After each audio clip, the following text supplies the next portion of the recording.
Hi everyone, this is Seiden Sidebar, Beyond the Law, and I'm your host, Rob Seiden.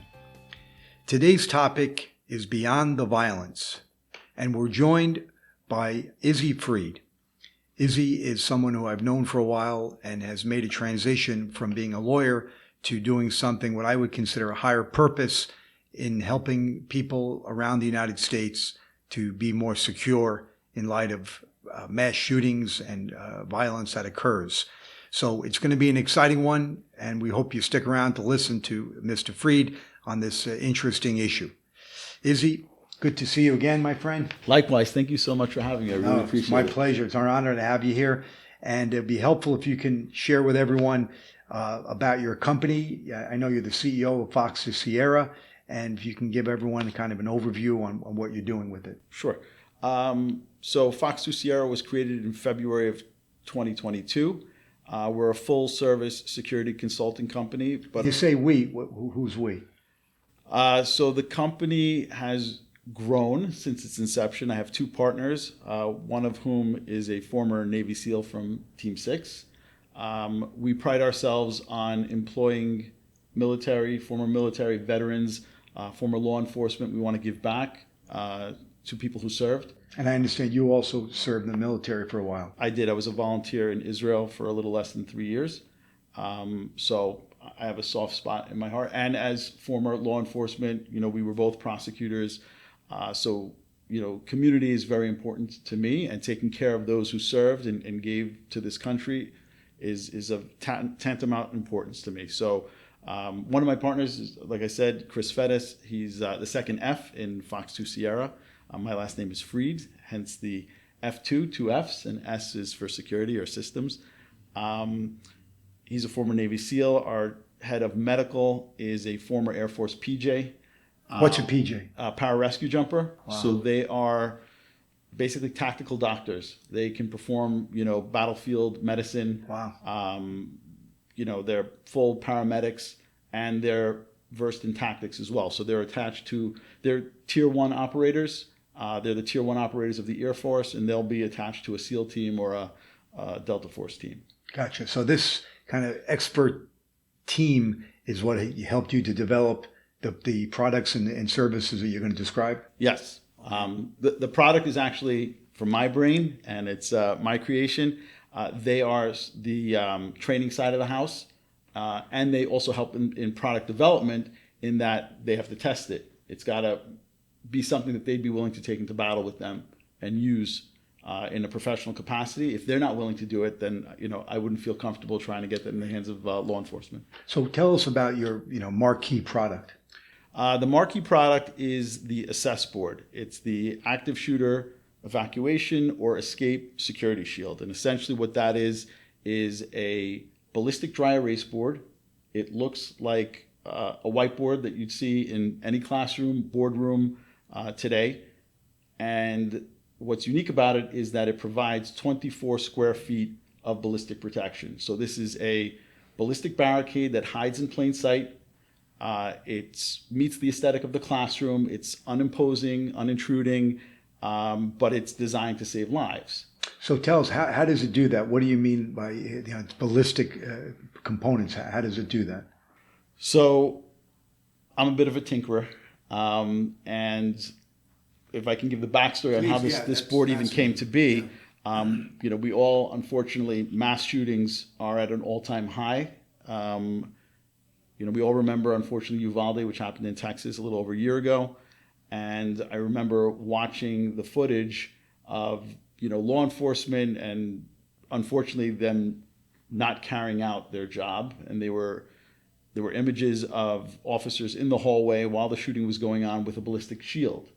Now, I've trained with that shield personally, and I'm a pretty prepared guy. I like the outdoors, and former volunteer search and rescue. So my car is always ready. It's always staged with all my gear and equipment. But if, God forbid, something happened in my children's school, I could not get there fast enough. Statistically speaking, these events are over in 5 minutes or less. Response time average for first responders is 6 to 8 minutes. Wow. So there's a gap. right? And I'm watching law enforcement with a tool in their hands designed to protect them in a situation that involves shooting. And I said to myself, why can't I give my children that same level of protection, if nothing else, to buy time so that the cavalry can arrive, first responders can get there and deal with the threat, because I'm not getting there fast enough. So I went on Amazon and I bought a mobile dry erase board, a standard dry erase board. I took the whole thing apart. During COVID, there wasn't a lot of legal work. I had a client that had a welding shop. I called him up. I like to tinker on my car, on my motorcycle, and I figured it would be a good opportunity for me to learn a real trade, something that can get my hands dirty. And I asked him if he would be willing to let me come to the welding shop and learn welding, and he was open to the idea. So I spent 18 months learning how to weld. I am by no means a professional welder, but I enjoy playing around, and I made some artistic pieces that I was able to sell, actually.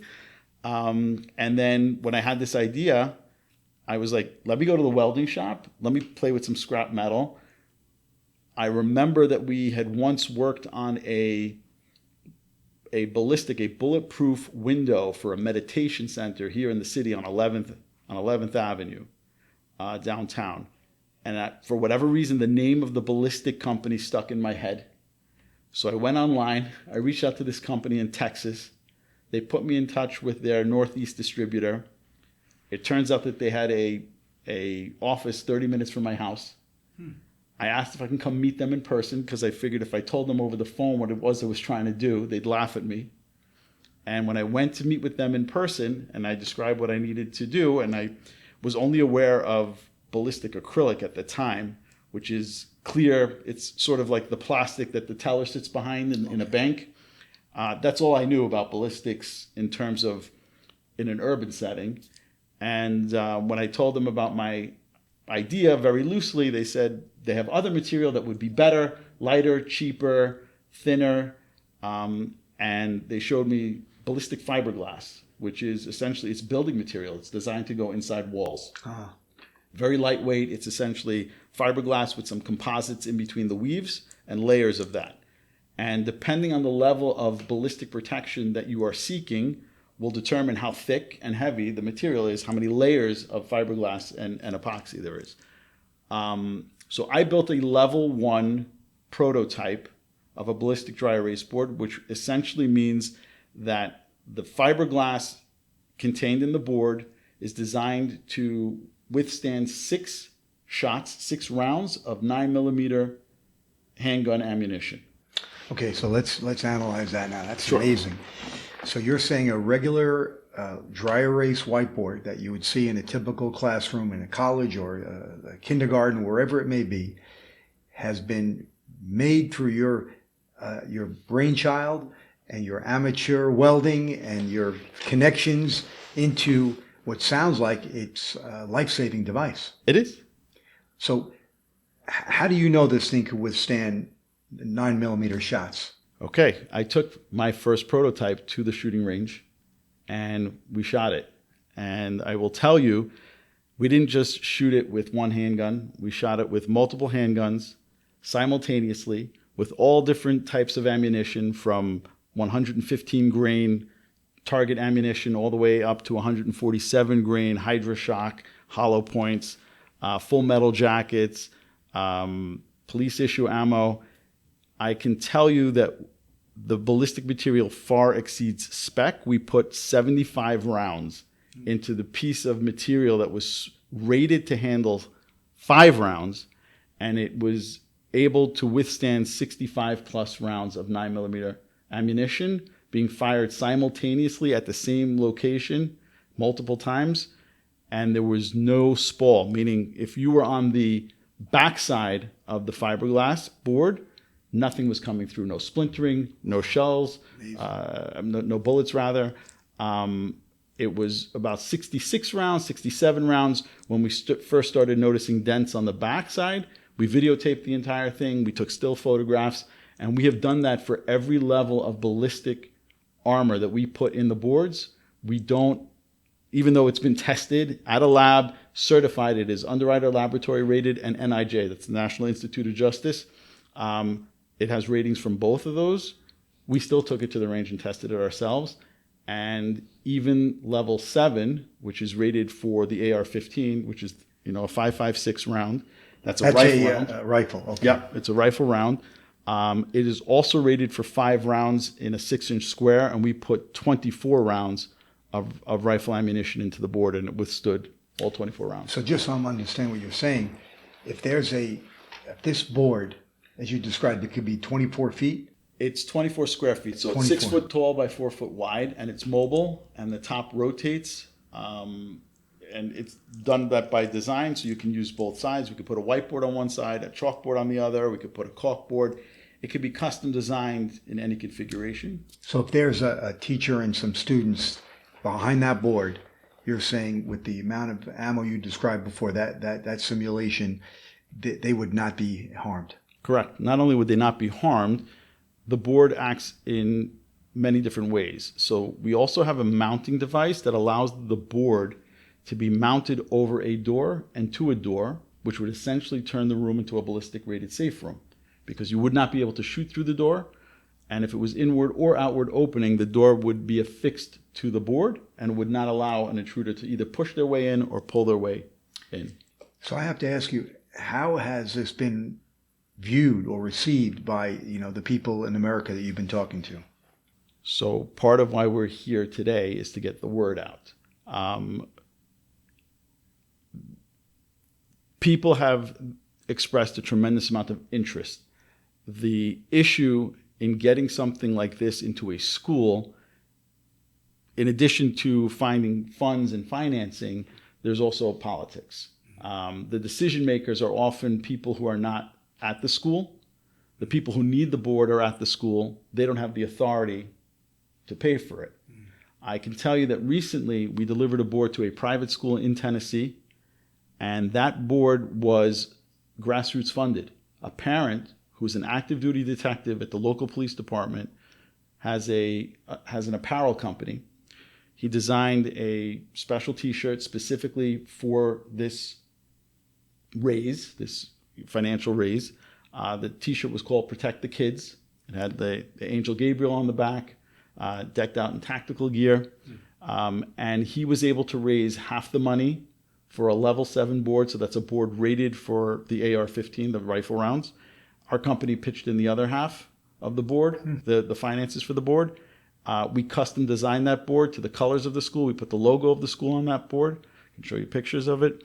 And I personally drove that board down to Tennessee, and we delivered it the last week in August. So that got a lot of attention. The media was there. That got a lot of buzz.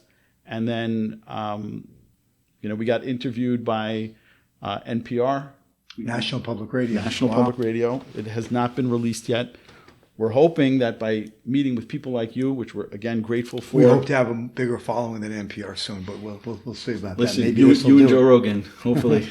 I know I'll be listening and sending it around. Thank you. So that's amazing. So you guys really not only developed it and made this one for this school in Tennessee, but you actually contributed sweat equity and out of your own pocket funding to put this into the school that may save lives. Yes, there are boards in several states right now that we delivered and paid for ourselves just to get it into the hands of school administrators and law enforcement. We also want to get this board in the hands of law enforcement because they have been able to use this board in a tactical sense by responding to a threat and using it to engage the threat.